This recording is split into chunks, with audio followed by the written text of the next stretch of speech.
Well, if you're considering starting a family law practice, you are in the right place. We are following Tom Hartin on Long Island, New York, as he has started his family law firm. And his first full month was last September of 24. Now we just closed out January of 25, and Tom has been very candid and transparent on his challenges and successes over the past 5 months as he started his practice. So welcome, Tom, to the show. It's good to have you back on, and I'd love to talk to you about January. January, kind of as expected, started off very slow. I expected the first week or two to be, kind of people still recovering from the holidays and stuff. But that continued a little bit further than I thought. Pretty much my phone wasn't really ringing, wasn't booking any consults, pretty much up until late January, up until around the 24th or the 25th. And then, I don't know, and I used to blame this on my ads, but I'll get into this more, shut down. I actually turned off my ads a few weeks ago. So I can't even blame this one on ads. It just seems like there are weeks that are dead, and then a week where I can't keep up with the phone calls. Or just a day or two where that happens. And I don't know if there's any rhyme or reason to that, if it's part of the Google algorithm or just part of, I don't know, or if it's just random. I don't know. But I think there was one day, it was the 25th, where I booked 4 consults over the next 3 days. 2 of those clients signed. One of them signed that day. The other one signed 2 days later on the 27th. And then another one of those went really well. And I think I'm hoping she'll sign either this week or next week. And then the 4th one, that one also went really well. He wasn't ready for, I guess this is where I need to improve my intake a little bit. Wasn't really ready to do anything. Yeah. So in other words, he's anticipating that his ex-partner with whom they have children is going to initiate some type of action in family court. And he wanted to know what he could do. And the answer is nothing. You just, there's nothing for him to, you can't file something in family court saying, I think she's going to try to contest custody, right? You have to wait till she does it. Yeah. Consult went really well. He actually wound up, I asked him for a review because I knew, he's like, oh, at the end of the consult, he's like, oh, I feel bad. There's nothing for me to sign. Can I pay you? And I was like, no, it's a free consult. You can't pay me, but you can leave me a nice review. And he did. So he did that. Nice. And I think, he's pretty certain she's going to file something within the next few months. So that one could turn into something too. Yeah. That sounds like a very typical bell curve for consults. I had you down here for 6 consults, 2 hires. Given the cycle it takes for people to make decisions, you'll have someone probably sign in the next 2 weeks, and then someone will probably sign into that group in 4 months from now. It's very, very common. Yep. Yeah. And then another one that I had the week before that, before things got busy, that was my only one for the month before January 25th.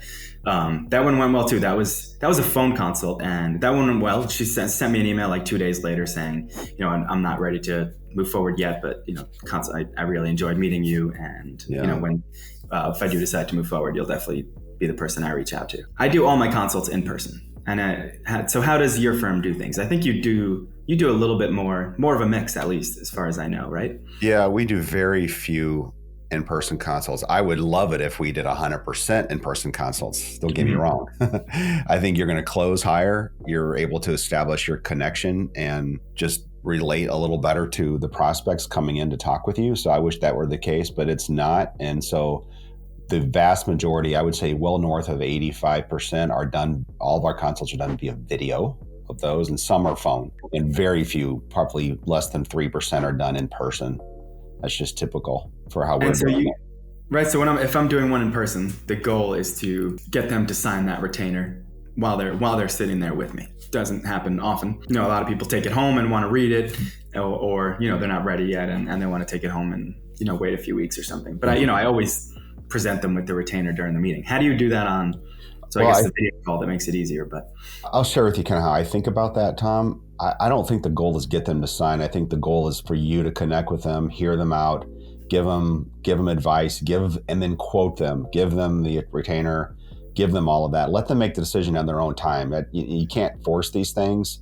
You don't want to force these things, right? Yeah, I do. I know you're not saying that, but it's a nuance on the goal. The goal is to give everything to them so they feel heard and they connect with you.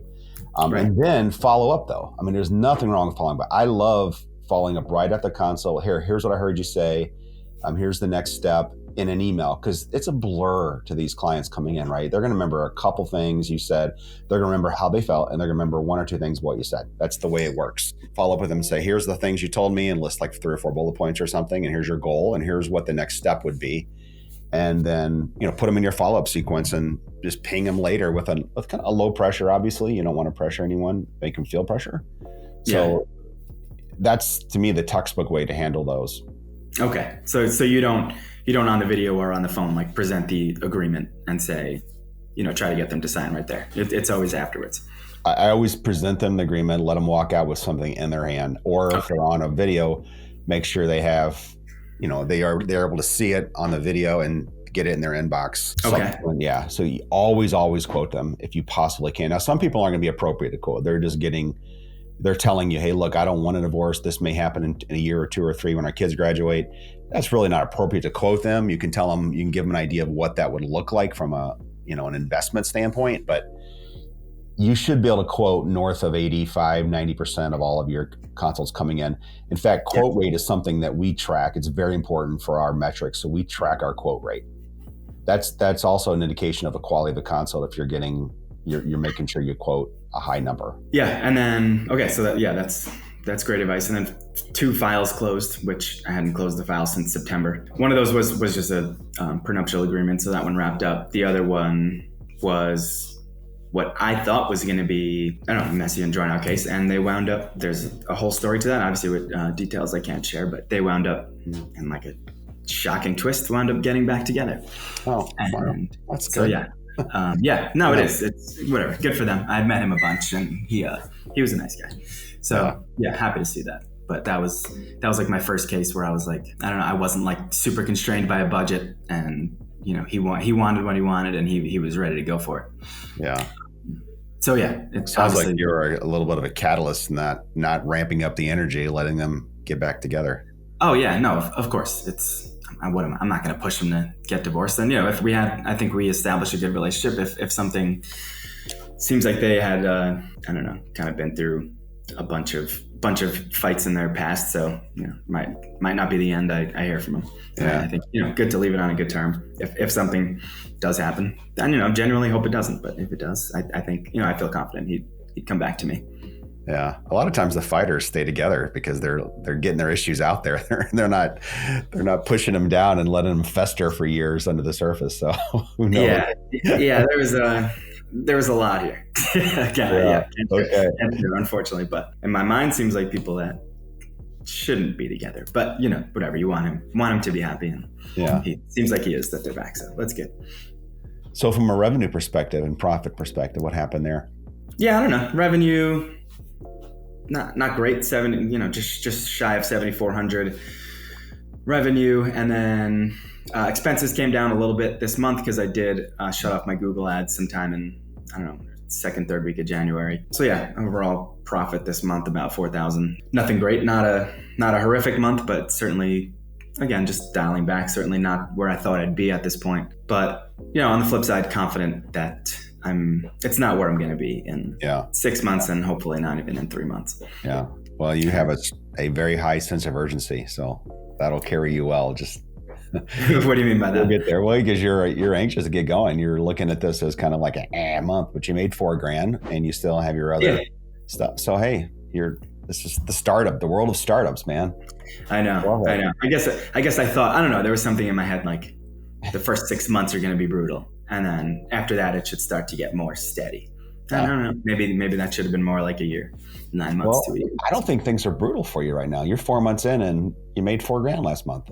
I am. Yeah. I haven't had a month in the red. My closing rate on consults is decent. It's not, not fantastic. Again, I think, like you said, there's a lot of people that, like consults went well and I think are going to sign, but just aren't there yet. And that's not accounted for in, a short 5-month tracking period. Yeah, I agree. No, it's not horrible. But, if I didn't, on the flip side, if I didn't have my other job supporting me, there would be a lot more pressure on me to, is this working? Do I need to cut my losses? Because my kids can't eat on that doesn't even cover my mortgage. $4,000 a month. On Long Island, yeah, for sure. Yeah.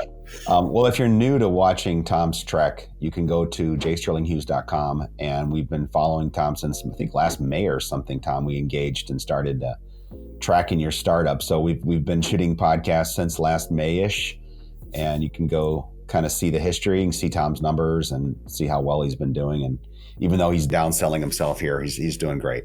Well, hello, Jeff here. My team and I put out a weekly newsletter designed for family law practitioners to help you grow and build your practice. So if you go to my website at jsterlinghughes.com, that's Hughes, that's jsterlinghughes.com, and subscribe, it would mean the world to me. And what I will do for you there is I will send you weekly content to help you build and grow your practice, as well as news and developments in the greater world of family law.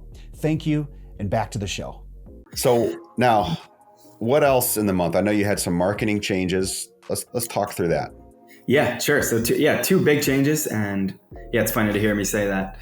I'm not happy with the way revenue has, or profit at least, has been going so far. But that being said, I've decided to double down, and I've switched marketing companies, and I'm in the process of switching marketing companies, and I am opening up a second office. Mm-hmm. And so maybe that hit that second one quick first. So, it's a stat that you've said on this podcast before, and with the new company, they kind of reiterate the same thing, that 42% of people who are looking for their divorce lawyers or family lawyers online find it in that map section. And so I'm basically opening a second office in a more busier area where there's, so right now where I'm in is a little bit smaller population, but the reason I chose it was the competition was low. I was able to jump into the top of the map pack after a month, because there's not any other lawyers, at least exclusively divorce lawyers, within 3 to 5 mile area. And it's a good middle income area, but now I'm moving into more of a busier area, more of a commercial district, where there's a lot more competition, a lot of lawyers in general in that area, and a lot of divorce lawyers. But moving into a bigger space, it's a nice space. I actually will probably plan on using that as my primary office, and just to, help me expand. So 2 reasons to open it. Just one is just to help expand that, reach in the map. And then 2 is once my numbers justify it, I would love to hire a paralegal. And this new space is 2 separate offices. Oh, nice. 2 separate windowed offices. They're both somewhere around 350 square feet. So two good size offices that, I could bring, if I wanted to bring someone on, I could. So, sign a year lease there. And the hope is that at least halfway through that, I'm filling that office with somebody. Yeah. So this is about 15 minutes from your current location. Right? Yeah, about 15 to 20. And I live kind of right in the middle of them. Okay. So it's nice. So both offices will be about 10 minutes from my house. Yeah. I think it's close enough where people won't be so picky depending on where they found me in the map, right? So right now, if I'm in Massapequa and I want to make my Melville office, that's where my new office is, in Melville, I want to make that my primary office. If someone calls from Massapequa and says, found your name on Google, would love to, come in for a consult. And I say, hey, would you be okay coming to Melville? That's where I'm sitting that day, or however I choose to word it. I think 4 out of 5 people are going to just say yes without hesitation. Yeah. And for those people that don't, I'll still have the office here, and I could come meet them here. So we could do something over the phone, or however we work it out. What was the process like of switching your marketing partners? It was a tough choice because I've been working with Paul Mackwitz, and he's been awesome. He's such a nice guy, and like I said, got me to the top of the maps pretty quick. One of the things you hear about a lot when you start listening to legal podcasts is the importance of finding a niche. And I think the new company that I'm going with, and we can name them in a second, they are very much niching down into family law. Mm-hmm. They're a marketing company for family lawyers, basically. And then whereas Paul, I could tell from his LinkedIn posts, and he's almost, I could see him gravitating towards healthcare, functional medicine type of stuff, which is awesome. I'm sure he's going to crush it. Again, he's brilliant, really nice guy. I'm sure he's going to do awesome. But I think it got to a point where I, just looking at my numbers, I'm I thought I'd be doing better at this point, and I want to make sure I'm doing everything I can. I don't want to God forbid, if something were to go sideways, I don't want to look back in a year or two and say, man, if only I'd gone with if only I'd paid more for marketing, or, opened up a second office, maybe this could have worked. So yeah, I'm doubling down. And so do you want to talk about the new company? Talk about it. Yeah, sure. The new company is Rocket Clicks, and I found them through Jeff, and wound up listening to their podcast a lot. Tony Carls is the guy that does the podcast, and just obviously brilliant guy. Jeff's known him a long time, and I was listening to the podcast and was hearing him talk about a lot of things that I knew I wasn't doing, and you had mentioned kind of offline that what I was paying for my previous marketing company. It's not strange that they weren't doing it, right? It's like almost like I was at like an introductory level. So my marketing costs are, we'll go over my expenses, I guess, next month, but they're going up, almost quadrupling. And I'm getting my second office, so my expenses are going to start going up significantly. But I do trust that this new marketing company is going to get me where I want to be. So it's Rocket Clicks and Jeff. About the company. One of the things is when you and I started this journey together, and I asked you, I said, hey Tom, I'd love to be super transparent and candid with everyone so they can see what it's really like, and you've lived up to that. And in all candor here, I have an ownership interest in Rocket Clicks. They're my marketing agency. They've built my firm. And so I certainly have a strong interest in their success. But I'm holding myself to the exact same standards as I've asked you to live up to here around this. So as we go forward, I'm going to put it out there, just be as candid and as blunt, good, bad, and otherwise, as we go through this startup period with Rocket Clicks. That's my expectation going into this. Yeah. And I completely agree. I found the company through Jeff, and I have a lot of faith in them. Obviously do this podcast with Jeff. He's, great guy, obviously built something that I envy, that I'd love to have someday. So obviously this, marketing company knows what they're doing. At least to have an N=1 experiment sitting here right in front of me. But, and then on top of that, just listening to all their podcast episodes on my own, Tony Carls, who does the podcast, and Tyler, who's the CEO. I've had a couple calls with him, and I'm very, very confident that they're going to do everything they can to get me where I need to be. So Tyler is my partner in Rocket Clicks. So him and I own that business, and we met on an airplane actually, going from, I think it was Minneapolis to Denver. So I asked him about that story sometime. It was a pretty crazy story. We didn't meet till we sat next to each other until the very end, and we were getting off the plane, and there was a big ruckus, and that's how we came together. So I'll let him share that with you. But then Tony's my partner in the law firm. So him and I started Sterling Lawyers going on almost 11 years ago now. And so he architected and built out our entire marketing, our whole system from the ground up. So he is the smartest guy in family law marketing I've ever been around. So you're in good hands. I talked to him about what you're doing. And did he share with you like his first piece of advice? That I wanted to wait till the show here to talk about that. Maybe. Do you want me to say it, or you want to say it? Yeah. What did he tell you? So it wasn't his first piece of advice, but I think it might be the one I'm thinking of. Is it the website picture? Yes. Yeah. So he recommended, actually, I want to say, I think that was Tyler that brought it up, actually. Okay. Yeah, that's because Tony probably delegated that conversation to Tyler. Tyler's way better with these things. So I was talking to Tony, and I said, Tony, like, are you going to be able to help him? He's like, oh yeah, we'll do this, and this. He goes, but he's not going to like my first piece of advice. I go, no, what's that? Please, I have no problem with that whatsoever. And I don't know if I've said Tom this is so before. young looking, he's got to look older somehow. So yeah. So I don't know if I've said this during this podcast at all, but my wife's a photographer, so pretty easy fix there. Just need to get it done. She's gonna put in like a beard for you, and that's what. Well, I'll say I do look young. I just turned 36 2 days ago, but that picture makes me look even young. That picture's probably 4 years old at this point. Okay. So I do definitely think, at least from a hair perspective, look a little bit older now than I did in that picture. But no, I still can't grow a beard. He recommended maybe wearing my glasses for the picture gives a little bit more of like I don't know, someone that knows what they're doing. Well, early in my practice, I actually grew a goatee for that one reason, and I had fake glasses and a goatee for many years, and I always wore a suit, always 100% of the time when I had any contact with clients, because I had to overcome this like youthful look. And so that was my efforts at doing that. Yeah, well, I can't grow a beard, so there's no help there. He's like, could you grow a beard? And I'm like, I wish. If I could, I'd have one, but it's just not in my genetics. And for the record, my dad and my brother both had beards at like 16. So. Oh wow, okay. I don't so know you where, got your mom's genes apparently. Yeah. So yeah, I will do that. But yeah, that was funny. That was funny to hear. So you're starting on the 15th is when you'll start engaging with Rocket Clicks. Yes. And the first order of business is to get your map listing number 2 going at the town 15 minutes away. Yeah. So yeah, new map listing. And so I think in terms of stuff that I heard them mention that I knew that's like important in terms of local SEO and stuff that I haven't been doing up to this point.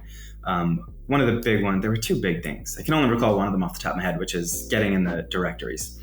So I listened to like 3 episodes in a row where Tony was just talking about, directories and how important they are. And my first thought was like, I'm not in any of these directories. And actually I Googled it to make sure. And yeah, it was from like the firm that I was with like 5 years ago, not even my more recent firm, the one before that. Oh, wow. Okay. So yeah, that all those need to be updated. So they're going to, I guess, update those and get me in some new directories. So I guess that, providing backlinks and all that stuff, just kind of boosting your credibility on Google.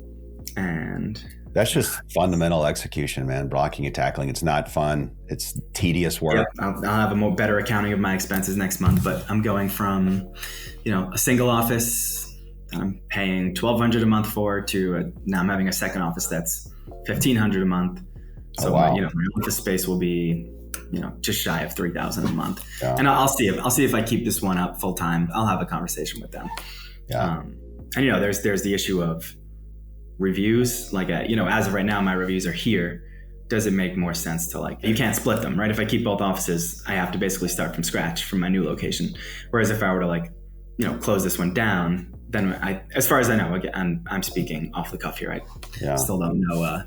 Like I said, not starting with them for another 11 days. So not too much into the weeds yet. But as far as I know, you could transfer the reviews. If it's closing it, just moving your office, you can move the reviews with you. So that's a conversation I'll have with them, see what they think. Maybe if these offices are close by, maybe it just makes sense to keep a virtual, well, not a virtual, but somewhat of a virtual presence here. And then have, this way I'm not paying offices. So your office there is $1,200 a month that you're in currently, right?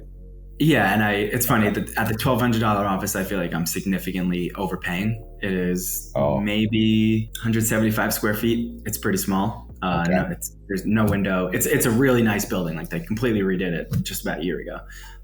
So it's really nice, but yeah, I'm in a small office, whereas the new one is 2 separate 325 square feet each. So the whole space is about 750 square feet, 2 separate offices, and both offices have windows.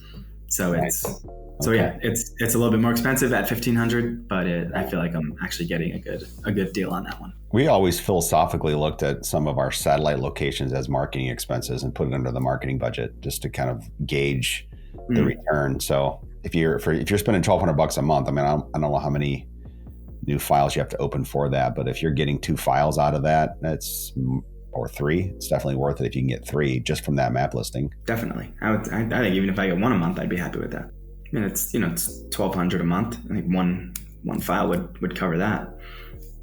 Do you know what your average revenue per file is yet on what you've closed? No, because I've only closed a couple of times. Pretty much most of the stuff I've closed so far has been prenups or single hearing occurrences. So no, I don't have, as far as a contested divorce goes, or even uncontested. No, I don't. So I've been doing uncontested on flat fees. I can quote that one, but as far as contested goes, no, I don't have anything yet. Yeah, it's got to be more than 1,200. Yeah, I mean, you got to look at, you can make profit off that too. So I'd love to see your marketing expenses sub 15% of your revenue, at least. Yeah, so, I don't think that's going to happen anytime soon. But yeah, that's a good end of year target. I'd love to see that too. And then there's also the issue of, I think I brought this up last time, so I don't want to harp on it too much. But when I, assuming in 3 to 6 months they do get me right, I'm operating in 2 offices. They do get me busy enough where I am overwhelmed that I can't take on the work anymore, especially with my other job that I'm still working at. There's so many different routes that I can go. Do I leave that job? Do I leave my other job and focus solely on family law? Do I keep that job and hire an associate or do I kind of split the difference and hire a, try to still keep both, but hire a paralegal that can do a lot of the more like day-to-day stuff. So yeah, that's a conversation for, I don't know, a few months away, but there'll be fun conversations to have. Yeah, I don't know what I call that. Good. That's a good problem to have, where I will hopefully get to a point where I have so much work that I need to figure out what to do, but I'm not there yet. All right, let's get you there. Yeah. And I'm confident they will. They're smart guys for sure. All right. Well, thank you for your time today. We'll check back in next month in March to see how February went. Yep. And I'll have a lot more details there on how kind of turning the corner. And I mentioned this before our episode, that almost feels like I'm starting, like hitting a reset button. Yeah. With, I don't know, kind of starting over with a new marketing company and moving into a new office. It feels like I had a 5-month trial run, and now it's like, all right, now you've learned a lot. Now you're doubling down. So now let's get serious. Yeah. So I don't know. We'll see. Hopefully that's the case. But thanks for having me on, Jeff. Yeah. Appreciate it. Well, thank you. And if you've got value out of this, watching Tom go through this, you can go to this video right here and see last month's episode and see what happened in the month of December and the months before that.